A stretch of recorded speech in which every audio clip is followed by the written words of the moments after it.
government shutdown just hurt everybody. Uh, uh, Donald Trump's approval ratings were low.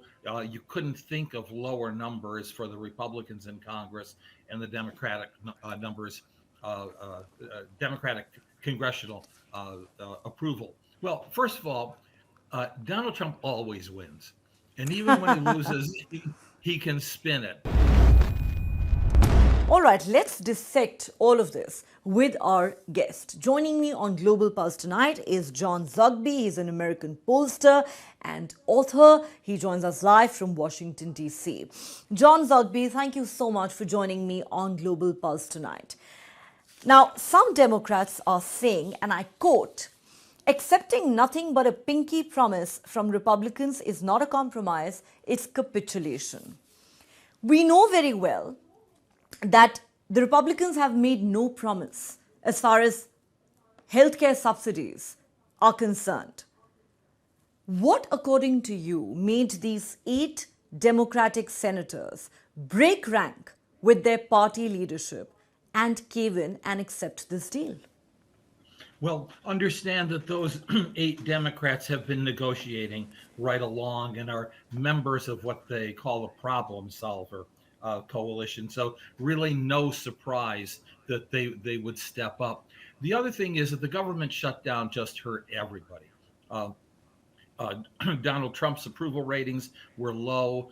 You couldn't think of lower numbers for the Republicans in Congress and the Democratic numbers, Democratic congressional approval ratings.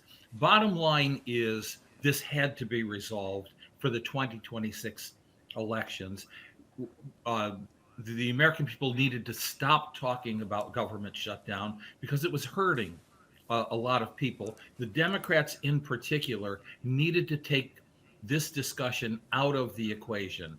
And I think effectively both parties did that. Yes, the conversation will start back up in January, but we'll get through Thanksgiving, we'll get through Christmas, air traffic control, some sort of a normality there.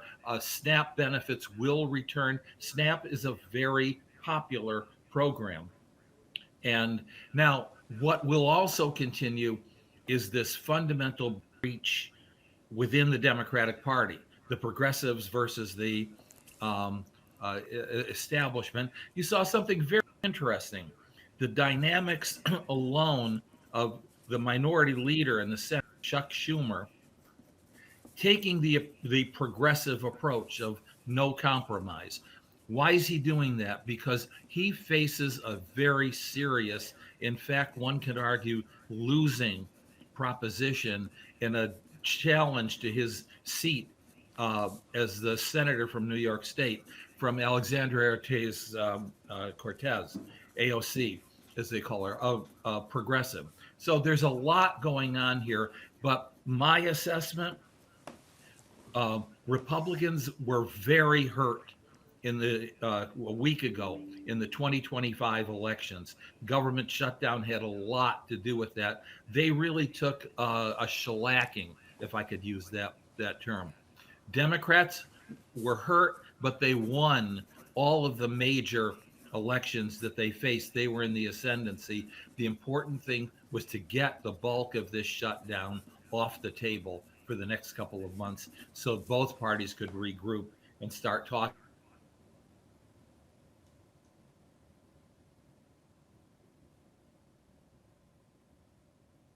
All right. It's interesting. You and many analysts, other analysts have pointed out that the shellacking, as you put it, that the Republicans suffered on election day had a lot to do with government shutdown, and that was Trump's analysis as well. But the question I want to ask you is this, and I'm just playing the devil's advocate. There is no denying that a huge number of Americans were suffering on account of this shutdown. It's really been a setback for the American economy as well, and therefore the end of this shutdown will bring immense relief to all stakeholders. But the question that needs to be asked is, does this not look like a win for Donald Trump? Because, he stood his ground. The Republicans stuck to their guns. What have the Democrats really gained in the bargain after this 40-day long shutdown. Not even a promise from the Republicans that they will vote for healthcare subsidies going forward. Well, first of all, Donald Trump always wins. And even when he loses, he can spin it into a win. So, yes, I ended the government shutdown and I held my ground. Yes, he's a winner. But he's starting from a very low point in public opinion. He's the one who took the shellacking along with his party last week. The Democrats, on the other hand, can say, we held out on preserving a very popular program. SNAP, Medicaid, subsidies for Obamacare. We held our ground and we have achieved a decent compromise. Let's get the government up and running. And we have a quote promise to talk about the Obamacare, the Affordable Care Act subsidies, come January, the next time this comes up. The burden is going to be on the Democrats to extract a stronger pledge from the Republicans. But I think had it not been for the 8 Democrats who made this compromise happen, we would have really been facing even a worse crisis. All right, John, what does the current situation tell us about the deep divide in the Democratic Party? This is a party that, in your words, took a shellacking a year ago in the presidential election. Yes, they had a great day at the office on the 4th of November, but that, you would agree, is far from enough to signal a revival for the party on a national scale. You have the midterms that are coming up next year. A lot is at stake for both the Democrats and the Republicans. If you go by, the election results of the 4th of November, well, at least many Republicans have argued that most of those were anyway blue cities and states. Therefore, the question is, these divisions that we see within the Democratic Party at the moment can't really augur well for the party, can they? If you could just put this into perspective for our viewers, why do we see such a deeply divided Democratic Party at the moment? We always have, at least since the late 1960s, the progressives versus the establishment. That has been the story of the National Republican Party. Sometimes progressives are in the ascendancy, most of the time the establishment in the ascendancy. Whenever Democrats have won the presidency, taken control of Congress, it is because the moderates, the establishment, are in the ascendancy, and the progressives say justifiably, well, where else are we going to go? We can't allow Republicans to win. Whenever the progressives take over and dominate the message, that's doom. I suppose that we're going to see a rough patch for the Democrats early in the year. I think what you're going to see are progressives challenging younger candidates, challenging older establishment candidates. And for the Democratic Party, hopefully those won't be bloody internal wars. If they can get through that, unify a message, and by unifying a message, it's not enough to just be not Donald Trump. Progressives in some way are giving a focus to the party, affordability, bread and butter issues. Those are the things that really matter to people, not what bathroom can I use, who can I marry. Those are issues that are important, but they sidetrack and are divisive. We're going to watch this battle play out, but it's not new. It is the story of the Democratic Party over the last 55 years. Point taken, this is not new, but this is something that could hurt the party at a crucial time. We're talking about the division with regard to the shutdown.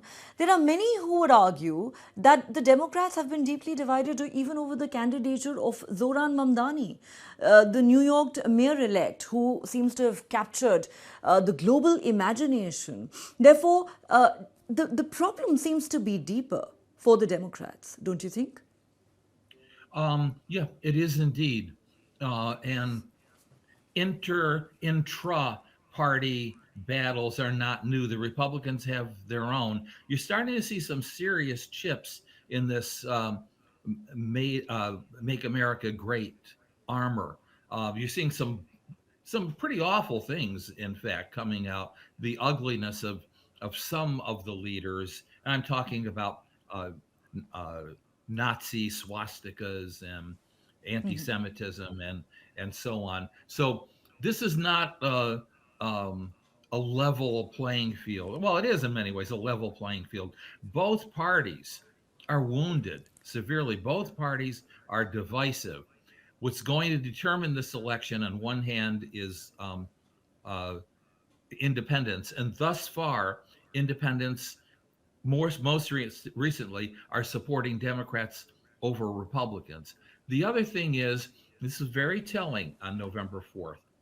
Whereas Donald Trump had made some serious gains in 2024 among blacks, particularly young black men, and among Hispanic working class voters, and even among women, that has dissipated. And Democratic support among Hispanics and among young black men and among women are back to the historic levels that they had been.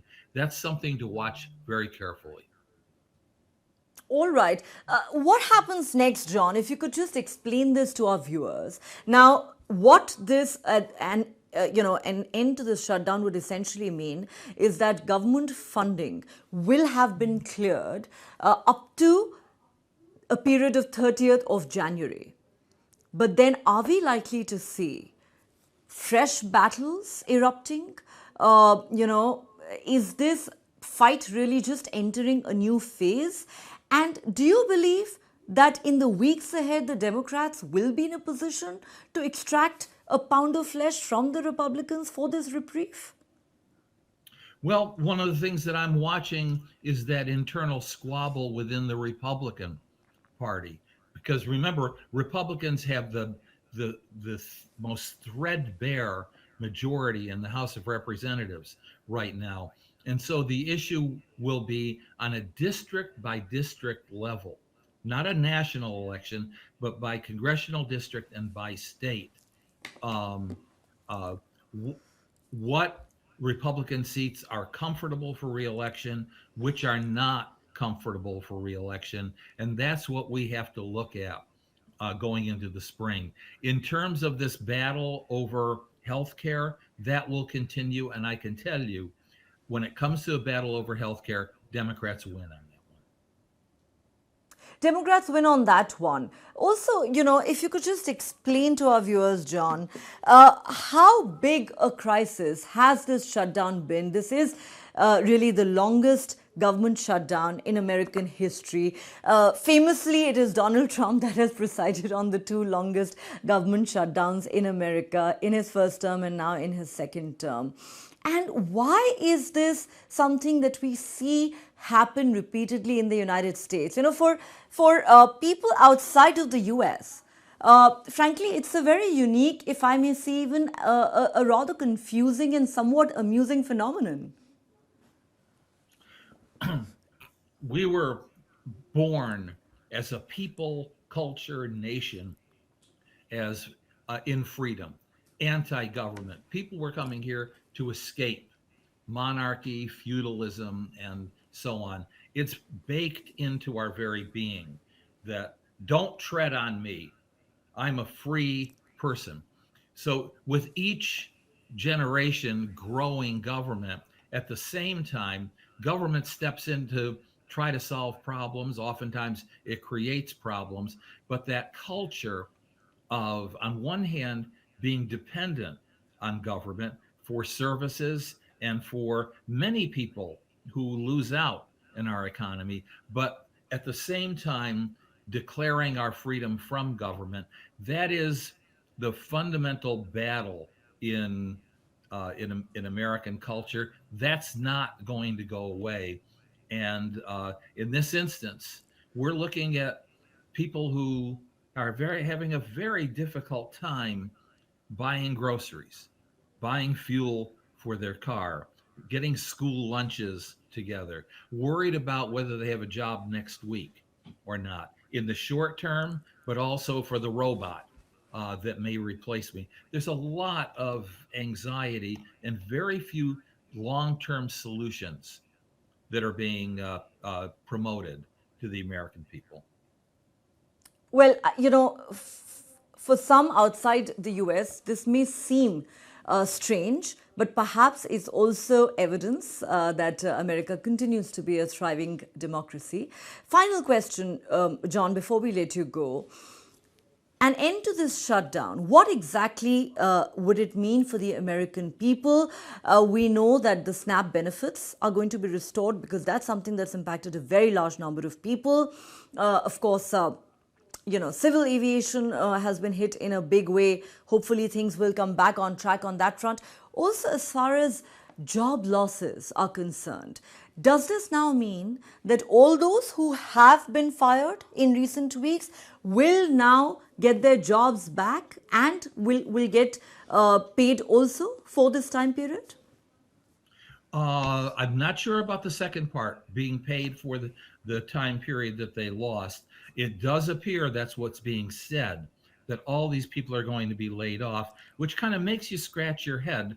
Why did we go through it in the first place? Yeah. Why did they have to go through it only to come back a few weeks later? That's the sort of thing that loses trust for both parties. And that's why it's very hard to declare a winner because a winner of what? A winner of an institution that doesn't serve government. Um, that's what's very troublesome and, uh, and very puzzling. What we do know is that last week, Americans who are very untrusting of both parties, they turned up to vote.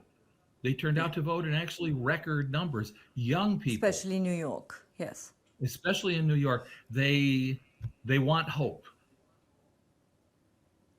Well, let's certainly hope that things do get better now for all those Americans who have suffered in the last 40 days. Many would argue that Zoran Mamdani certainly offers them that hope, which is why he has won such a historic win. But this really is a larger malaise for the American democracy and society. Certainly, democracies are messy, and I guess this is further evidence of that. What happens come January, I think, remains a big question by itself. But for now, perhaps we can see some relief coming the way of all those who have suffered in the last 40 days. On that note, John Zogby, thank you so much for joining me on Global Pulse tonight. Thank you.